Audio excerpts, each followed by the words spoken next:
Hello everyone, in this video we are going to talk about where to use should, would and could. So let's start.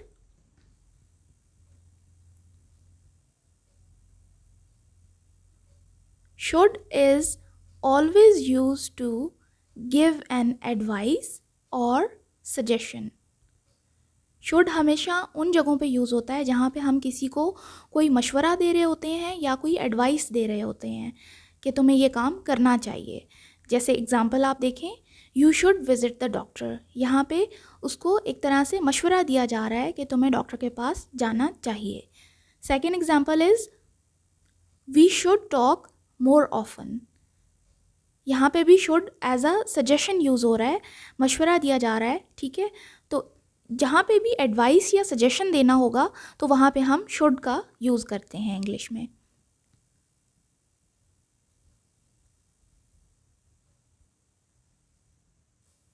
Now let's see कि हम would कहाँ पे use करेंगे English sentences में. Would is always used to show possibility in an imagined situation.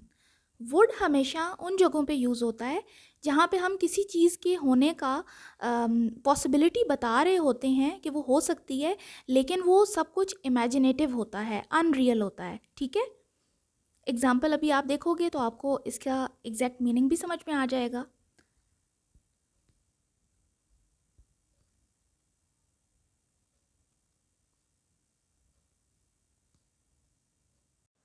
First example देख लेते हैं हम. He said he would visit her.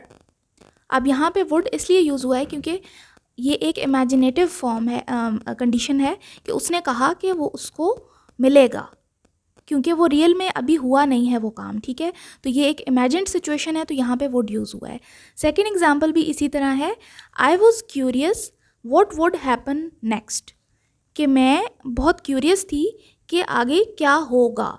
अब जाहिर सी बात है, व्हाट वुड हैपन नेक्स्ट यानी फ्यूचर की बात हो रही है, तो ये एक इमेजिन्ड सिचुएशन है ना, रियल में अभी हुआ नहीं है. तो ऐसी सब सिचुएशंस जो इमेजिन्ड होंगी या अनरियल होंगी उसमें वुड यूज़ होता है. थर्ड, अब हम देख लेते हैं कि कुड कहाँ पे यूज़ होगा. Could is always used to express the possibility of things that were in past. जो पास्ट में हो चुकी हों, उन मतलब जो पास्ट में हो उन चीज़ों की पॉसिबिलिटी के बारे में अगर बात किया जाए कि अगर ऐसा हो जाता, ठीक है ना, तो वहाँ पे कुड यूज़ होगा. और दूसरा ये कि it is also used to express request. कि रिक्वेस्ट भी जब हम करते हैं तो हम कुड का यूज़ करते हैं. अभी हम एग्जाम्पल में देखते हैं. Examples are when I was young I could run very fast. इसका मतलब है कि जब मैं यंग थी तो मैं बहुत तेज़ भाग सकती थी. यानी ये पास्ट की वो हो रही है बात. पास्ट में पॉसिबिलिटी थी इस चीज़ की कि मैं भाग सकती थी. ठीक है, तो ये इस तरह से कुड यूज़ होगा. और सेकंड में मैंने आपको यहाँ पे बताया कि it is also used to express request. तो उसकी एग्जाम्पल रिक्वेस्ट की इस तरह से होगी, could you please hold this. इसका मतलब है कि जैसे हम किसी को रिक्वेस्ट कर रहे होते हैं कि क्या ये तुम पकड़ सकते हो. आई होप वीडियो आपको अच्छी लगी होगी. Take care.